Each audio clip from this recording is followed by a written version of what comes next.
everyone can aspire to prosperity when they work hard and the laws are fair. The average worker in our state and in our country puts in about 2,000 hours of work every year, whether you're behind a desk or whether you're behind a wheel, or whether you're a hay baler or whether you're giving a lot to your employer, you are working hard every day. And what do workers get in return? Well, they're supposed to get a steady paycheck as part of it. And it used to be they would get all of that check at the same time when they earned it. Once upon a time in this country, when your employer would tell you, here's your pay, and you got it, and there it is. But for more than a century, workers and people have been organizing to say that we've got to do better than that.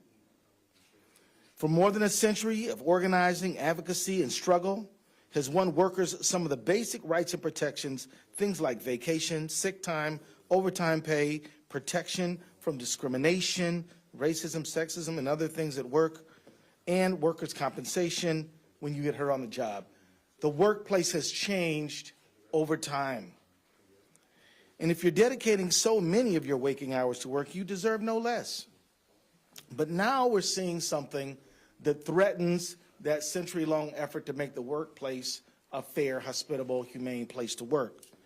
And what that is we're seeing some employers trying to cheat the system that keeps workers safe, healthy, and protected through what we call misclassification fraud.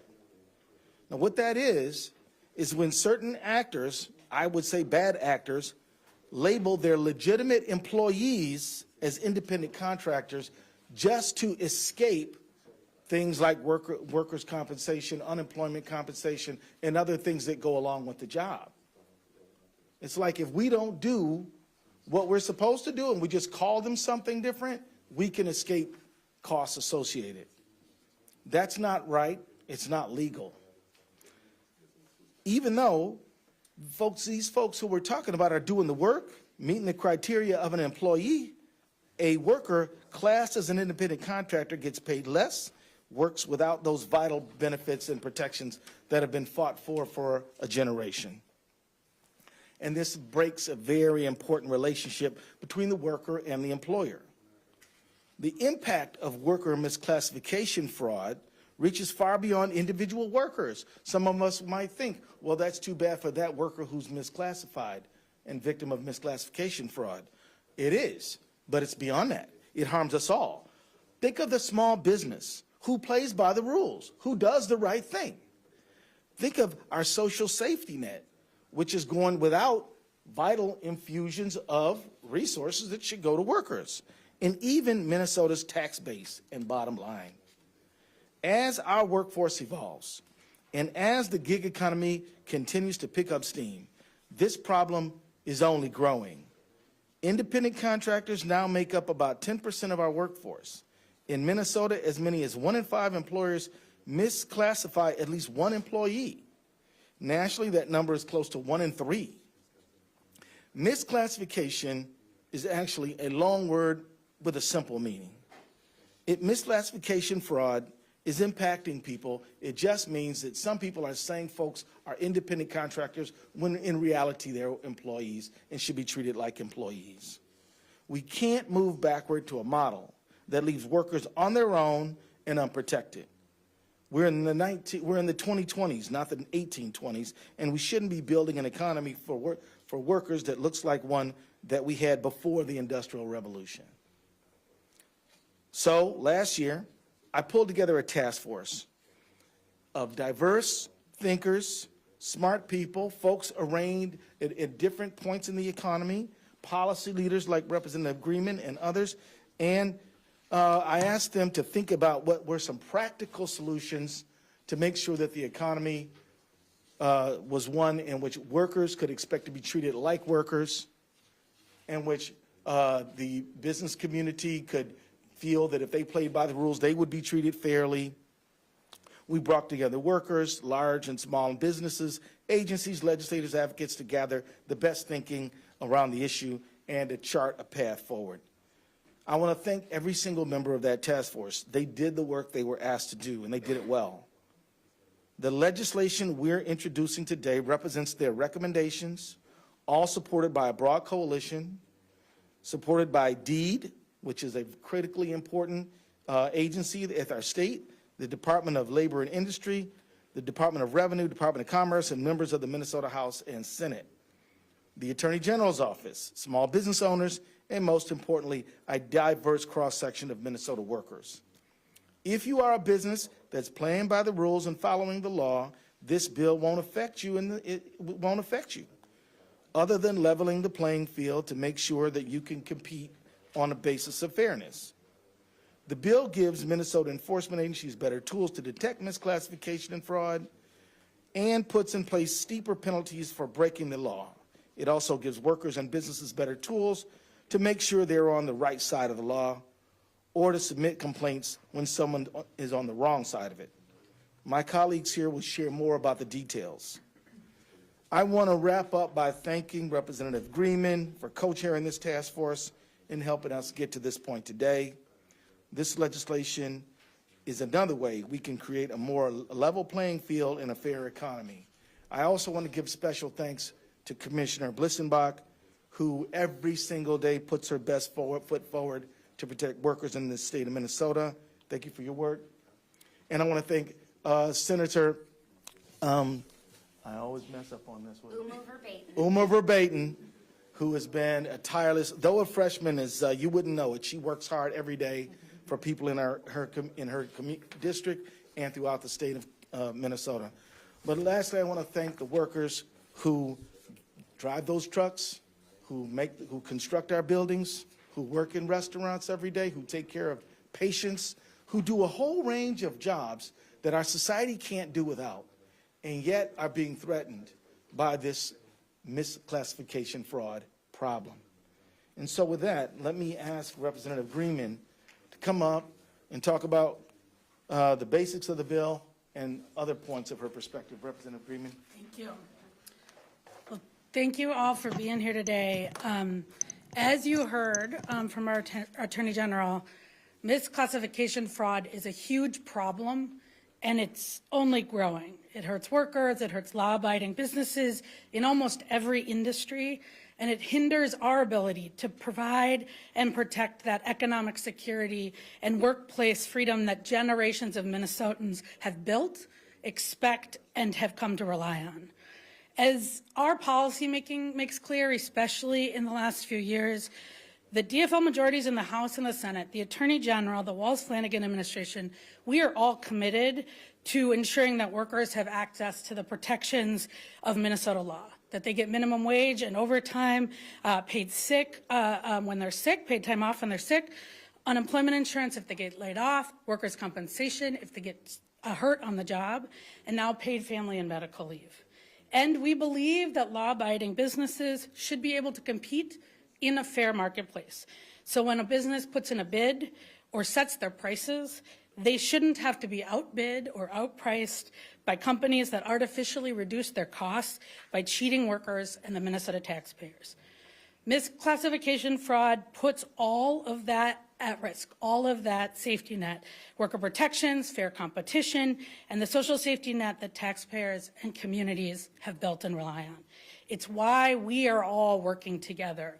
The AG's office, the legislature, the Department of Labor, the administration are all working together to address this problem. I'm proud to chair the task force, as the Attorney General talked about, and pulled us all together. Workers, folks with expertise, from businesses, from our agencies. We listened, we learned. We learned from the entities about the enforcement and some of the challenges to their work. We learned from workers across the economy how this is happening, and we really tackled and looked at some of the data to understand the problem. And one thing is clear. Our current policy approach and the way that the statutes are designed to approach it in detecting, in preventing, and punishing misclassification fraud is not working the way it should. It's fractured, it's disjointed, and it doesn't give our agencies or Minnesota workers the tools they need to face this huge problem. That's where this legislation comes in. It came out, the task force came out with a preliminary set of recommendations. We continue to do our work. It's a big problem, but the first set of recommendations from the task force allowed us to, and are rooted in the policy that the Department of Labor, that our other agencies, and that Senator Uma Verbaeten and I have been working on to address this problem. It is clear that we need a whole of government approach to a whole of economy problem to address this. And that's the approach that this legislation takes. It provides new enforcement tools for general misclassification law that covers the entire economy, strengthening our tools, enforcement tools to combat misclassification in every industry.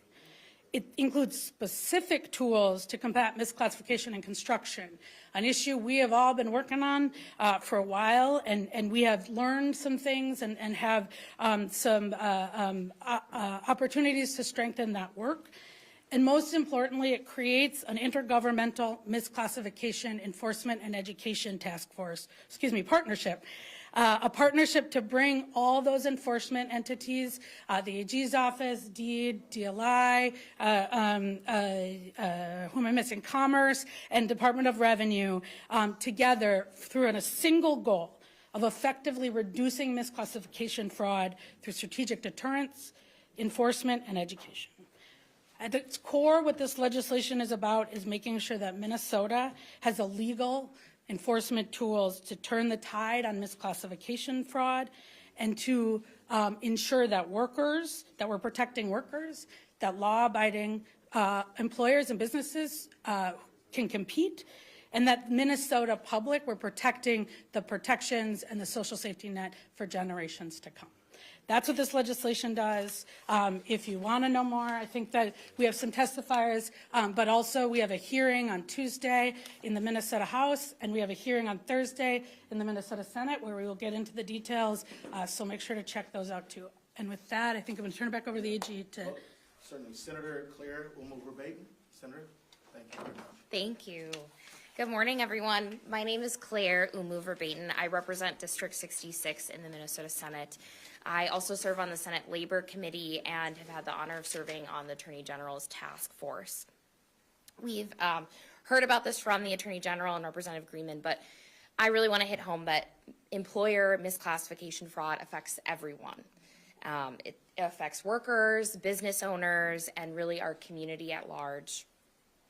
For workers, we see this impact through the employers who are committing misclassification by stealing their wages, benefits, and really their overall dignity as workers.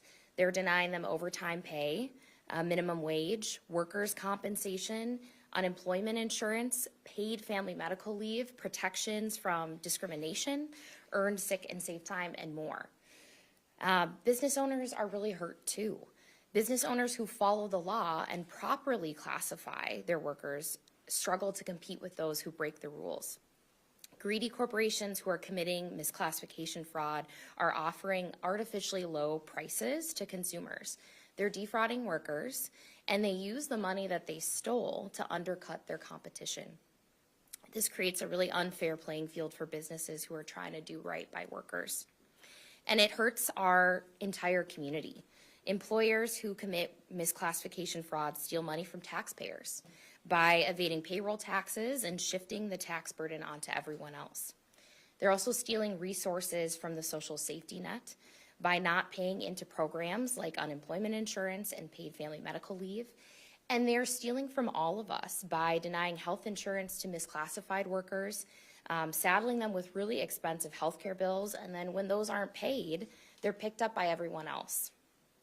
Employer misclassification fraud costs us billions of dollars a year, and that could be used to fund really essential services and help grow our economy. But we can combat all of this by enforcing our laws and implementing stricter penalties for employers who don't play by the rules.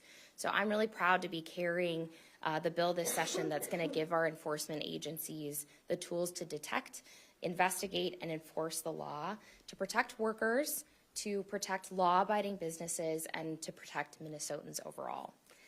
And I believe now we'll be hearing directly from workers who've experienced misclassification. Thank you, Senator Claire. Great job. And let me introduce to you now a person whose name I'm not going to say, but who has been misclassified in the construction industry. He wants to tell you his story. He's a Spanish speaker, so he'll be speaking with the assistance of a translator. From my office, Mr. David Pig.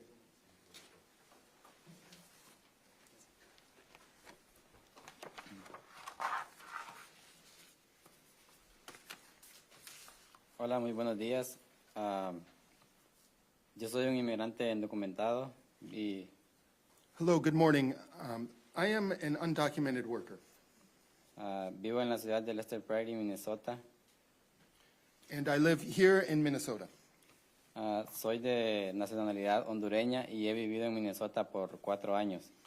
I am from Honduras, and I've lived in Minnesota for 4 years.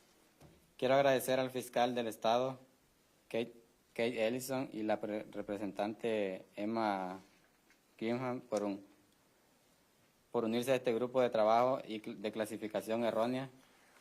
I would like to thank Attorney General Keith Ellison and Representative Emma Greenman for bringing this misclassification task force together.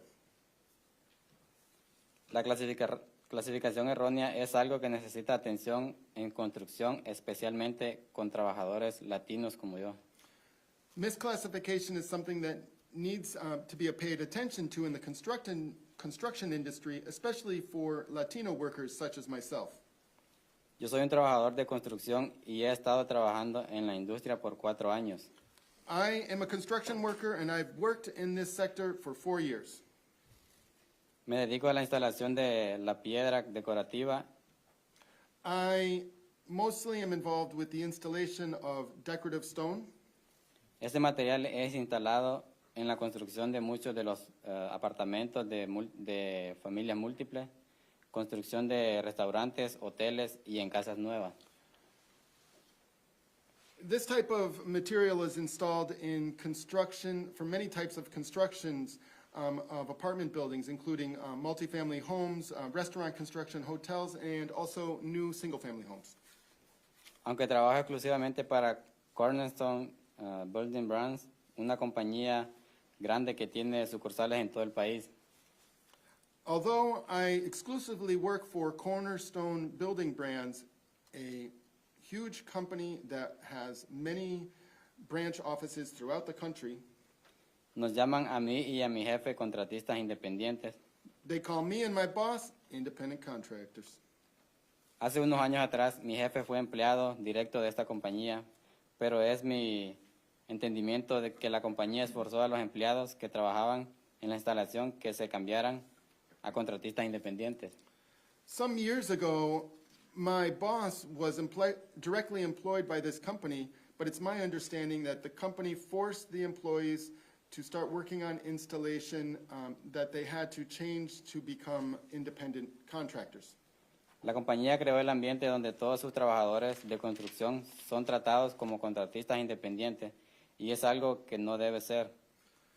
The company created an environment where all the construction workers are treated as if they were independent contractors, and it just shouldn't be that way.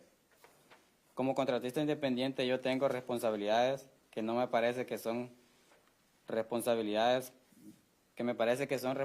de Cornerstone. As an independent contractor, I have responsibilities that to me seem they should be the responsibilities for Cornerstone. Algunas de estas responsabilidades son: tengo que pagar impuestos más altos, tengo que tener mi propia compensación general de trabajo y no recibo ningún tipo de beneficio. Some of these responsibilities include that I have to pay higher taxes, I have to put into my own general compensation work plan, I don't receive any, and I also don't receive any types of benefits. Incluyendo mi sobretiempo, es un problema para mí y para mis compañeros clasificados como algo que no somos. And these benefits also includes overtime not getting paid. This is a problem for me and for my workmates since we are classified as something that we really are not.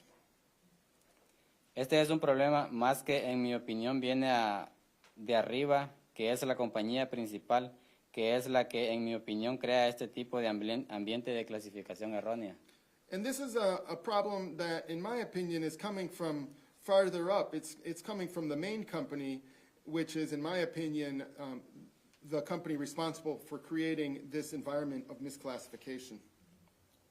Yo trabajo 70 horas a la semana, por lo regular, haciendo trabajo que muchos no quieren hacer, por lo difícil que es físicamente. I work 70 hours a week, generally speaking, doing work that many people do not want to do because it is so physically exhausting. Ser clasificado erróneamente me ha costado pago de tiempo y medio, y también me costó tiempo con mi familia. Being misclassified has cost me a lot of pay for the hours I've put in, especially time and a half, and it's also cost me time that I could have spent with my family. Yo vine a este país para proveer para mi familia. Yo simplemente estoy pidiendo que nos paguen lo que es justo por las leyes de este país. I came to this country to provide for my family. I am only asking that we are paid what would be fair according to the laws of this country. Me gustaría ser clasificado como un empleado para poder recibir los beneficios y pago que otros trabajadores reciben. I would like to be classified as an employee so that I can receive the benefits and pay that all workers receive. Y le pido al fiscal general y el Departamento de Labor que por favor pongan en alto el delito de clasificación errónea. And I ask the Attorney General and the Department of Labor to please put great attention on the crime of misclassification. Sería todo. Muchas gracias y que tengan un buen día. That is all. Thank you very much, and I hope you have a good day.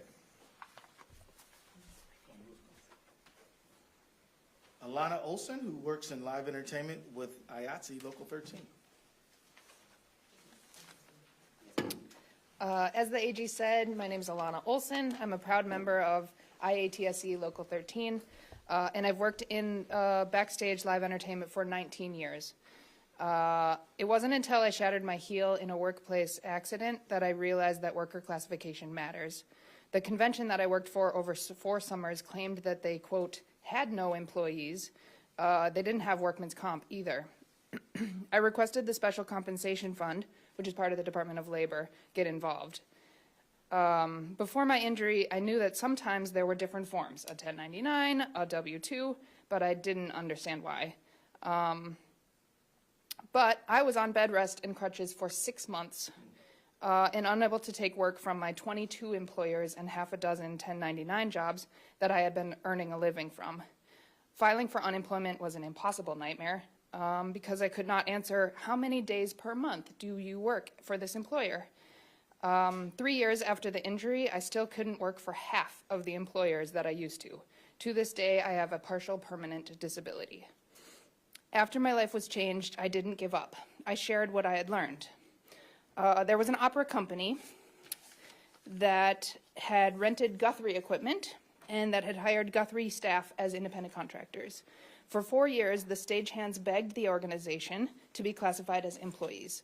The executive director, who was a lawyer herself, quote, could not afford to, unquote, despite a $580,000 per show budget. We didn't want to wait for someone to get seriously injured in order to prove a point. My community reached out to the state for help. The Department of Labor explained that the only route we had to report misclassification was if they had broken one of the employee guaranteed rights, like minimum wage or overtime. So we reported to the IRS that the spotlight operators weren't making minimum wage, but never heard back. The Special Compensation Fund wrote a letter to the company about not having workman's comp, but it had no teeth. It was really disheartening. Fortunately, misclassification in the Twin Cities theater has noticeably declined over the last 10 years, after literally blood, sweat, and tears to get the word out. Lots more theater organizations classify stagehands as employees, and workers themselves know their rights and are insisting on them. It shouldn't have taken countless injured workers for an industry to do the right thing. It should be easier for workers to report misclassification and real consequences for employers who knowingly break labor laws. Thank you. Thank you very much, Alana. And now Jesse Madison, who's the owner of Purple Tally Productions, a video production company. Hello, everyone. My name is Jesse Madison, founder and CEO of Purple Tally Productions, Incorporated, based here in Bloomington, Minnesota. I'd like to sincerely thank the task force, Attorney General Ellison, Director Melissa Heising for reaching out and including me in the important work you're all doing here today. Since 2014, my company has worked to provide staffing, payroll, production expertise in the live sports, entertainment, live streaming, and corporate production industry, just like what Alana was just describing. My involvement in this issue began a long time before I became a company. I myself was a 1099 freelance broadcast technician beginning work here in town around 1996. Back then, pretty much everything was 1099. You didn't have a choice. Thankfully, our local broadcast technicians got together, voted in favor of union representation, which started the change from 1099 to W-2. When it comes to how this issue affects my company, last year alone, we faced a staggering loss of $105,000. For a small company, that's a pretty big deal. That's not just a number. It's a testament to the consequences of inadequate enforcement around these labor laws. This loss was compounded by the actions of a former client, Joshua Giles Ministries, and the refusal to settle their invoices, which was further exacerbated by the engagement of misclassified workers through another company called American Horse Labor, also based here in Minnesota. These actions not only undermine the integrity of our industry, but they embolden others to flout the law with impunity. Additionally, if someone gets hurt on their shows, like you just heard testimony, oh well, it's not their problem. It's yours. They're not going to help you. We pay tens of thousands of dollars per year for workers' compensation insurance because we're a responsible employer. We get punished for it when irresponsible employers are allowed to enrich themselves by breaking the laws. And there's zero consequences, and they know it, so they just keep doing it. We fought over the same issue on shows like the Summer X Games. It was at US Bank Stadium a few years back, right up to the recent World Cup cross-country skiing games that just happened in Minneapolis a couple weeks ago. It was the same company doing those shows in that case, Echo Entertainment out of Los Angeles, California. They bring in 1099 labor to cover a major portion of those shows. It's not just them. Dozens of other out-of-state and local production companies that continue to use misclassified uninsured workers for broadcasts taking place in places like the University of Minnesota, Xcel Energy Center, Target Field, all year round. In summary, I'm not here to complain and hope someone else fixes it. I have a documented history of working with lawmakers and labor leaders to solve these issues, and I'm looking forward to continue to put action behind these words. I'd like to thank you again for including me in the work to solve this issue. Thanks, Jesse. Thank you. And now, Department of Labor and Industry Commissioner Nicole Blissenbach, who's going to explain the bill in greater detail. It's all yours. Yeah, thank you, and good morning, everyone. My name is Nicole Blissenbach. I'm the Commissioner of the Minnesota Department of Labor and Industry. I'm happy to be here today to talk about this incredibly important legislation. Misclassification can take many forms, whether it's improperly treating an employee as an independent contractor or just paying employees off the books and failing to classify them at all. Misclassification fraud has a significant impact on employees, law-abiding employers, taxpayers, and social safety net programs. Currently, the law addresses misclassification in a piecemeal approach and does not set government up to successfully address this problem or prevent the problem from growing.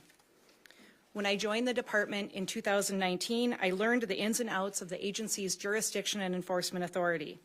This has given me a good understanding of what works and what doesn't. To promote compliance, a law needs to act as a deterrent, provide sufficient clarity to assist voluntary compliance along with efficient and effective enforcement, and provide for adequate consequences when the law is not followed. This legislation specifically addresses deficiencies in laws meant to address general misclassification and misclassification in the construction industry.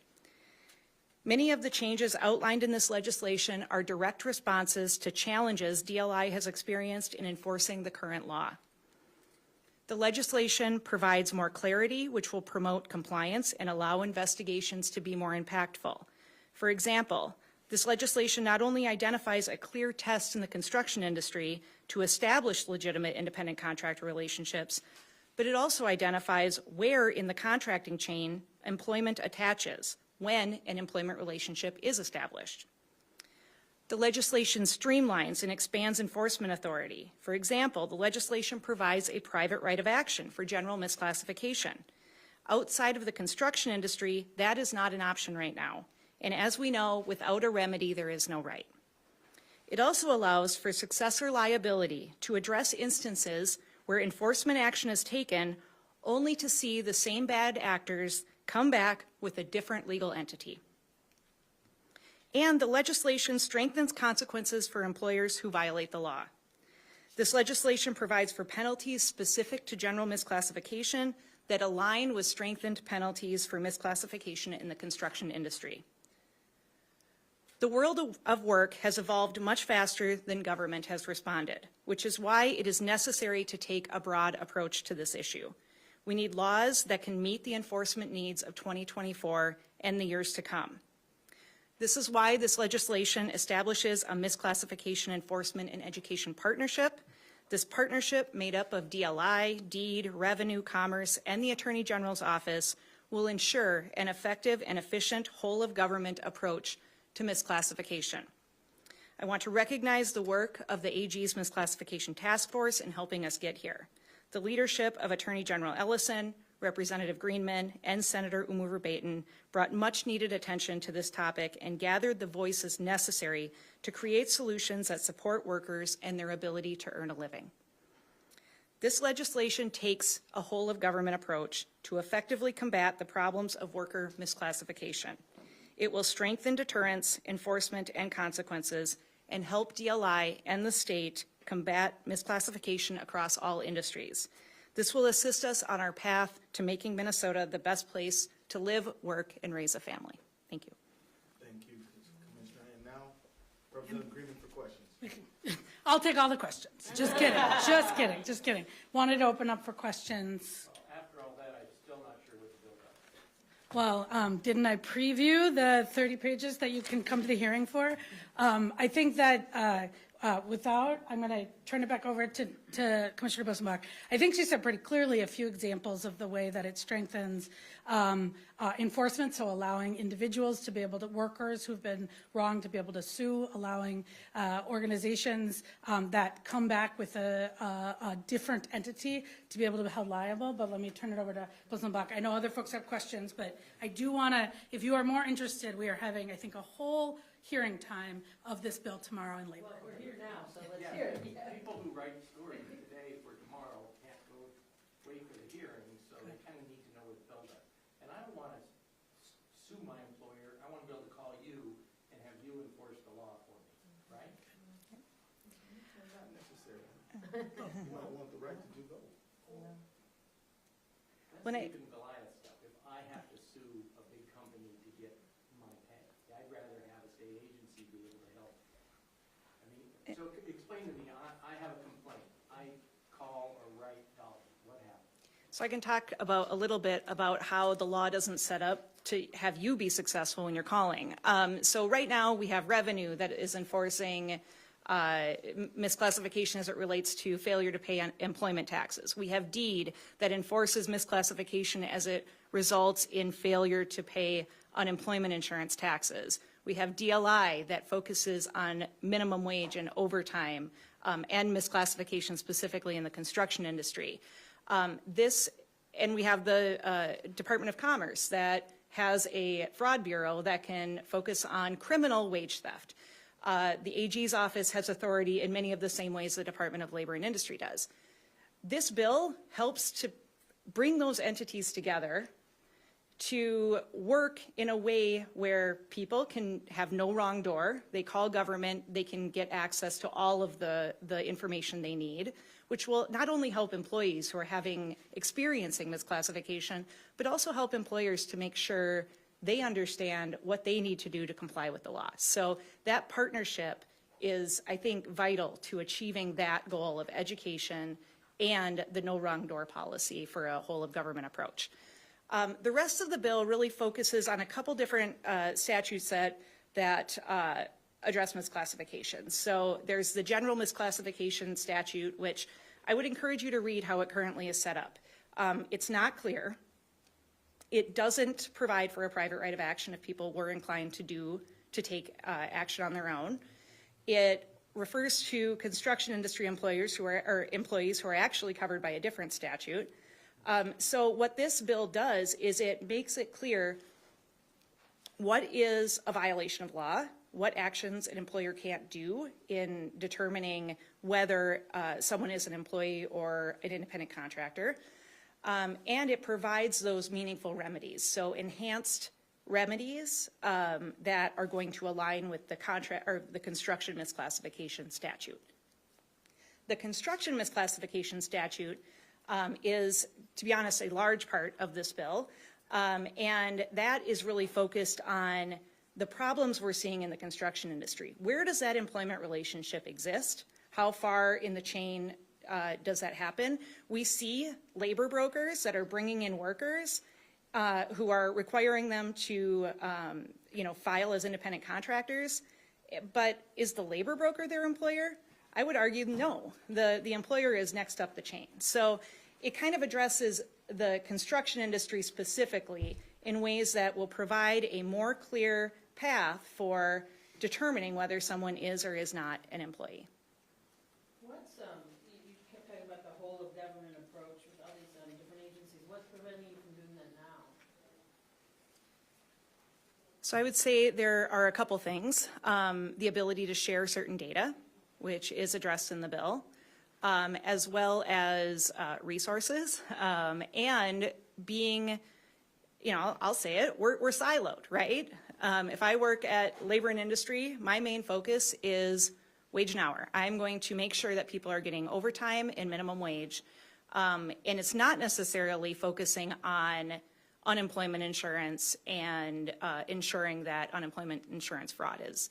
We need to establish these connections to continue the conversation in order to take that whole of government approach. There are also many different tests that apply to different requirements in the law, which can be a challenge. For representative agreement, is there anything in this that's patterned after what other states are doing? How does Minnesota stack up against other states? Yeah, I'm glad you asked, because the partnership and the idea of pulling all of these agencies together is actually something that a number of other states have been working on for a while. I don't have them. There's more than a handful that have been looking at how do you take this whole of government approach, because for the worker and for the business, it is one issue.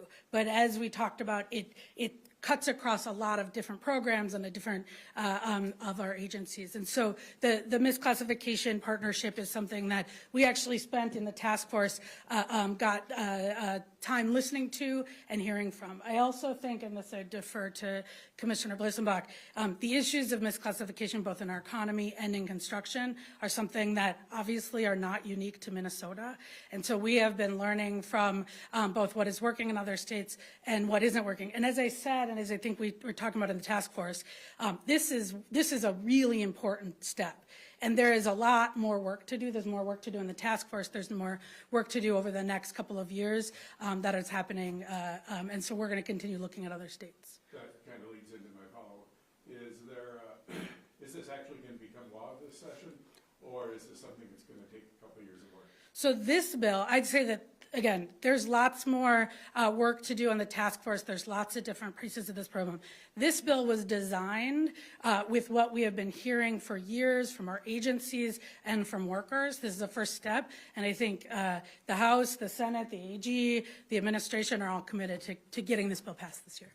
So I heard a couple of references to the various tests that are used to determine if someone's an employee or an independent contractor. I'm scanning through the bill now on my phone, but I didn't see. Is there a single test for if someone's an employee or an independent contractor now, or is there so many several tests across different agencies? So for everything other construction, you identified the continued work of the task force, which is, I think, we're continuing to work on that question of whether there should be one test, whether there should be, what test that should be, whether there should be a presumption. None of that is in this bill, because I think that there's more work to do. The task force is, I think, actually going to take that up in the next couple of months. It does streamline the construction worker test, which if folks have more questions specifically about that, I'll turn it over to Commissioner Blissenbach. There has been, since the 2007 OLA audit, there has been a specific focus on that test, on this independent contractor registration. And so we learned a lot since the changes in 2008, I think, when they were, and so on the construction test, you'll see that has been sort of streamlined and strengthened. On the general test, we don't change those tests this year. Does DOI or Commerce or Agent's Office have any kind of ombudsman position that helps workers navigate their way through these kinds of situations? So that we have individuals in each of our different business areas. So if people are experiencing wage and hour violations, our labor standards unit, along with Earn Sick and Safe, things like that. If it's a workers' compensation issue, we have a workers' compensation ombudsman. But we, I can say we can do better at bringing not only a whole of government, but a whole of agency approach to worker misclassification. And I think that really is one of the primary objectives to this bill and to the work that we will have moving forward. I have a question on successor liability. Last year, the legislature made general contractors liable for wage theft from its subcontractors. There's a bit here about clarifying who is the employer. So is that part just a fix to the law that was passed last year? And can you give an update on have any general contractors been held accountable for wage theft on their sites? I don't think so. Yeah, so it's not a change to that bill. What it's doing is when misclassification is found and there is a violation of that particular law, that if the company then changes, let's say you have the owners, that company goes away, they form another one, maybe it's ABC LLC instead of AB LLC, and they start doing the work again, that we can carry on with the consequences to attach that to that successor employer.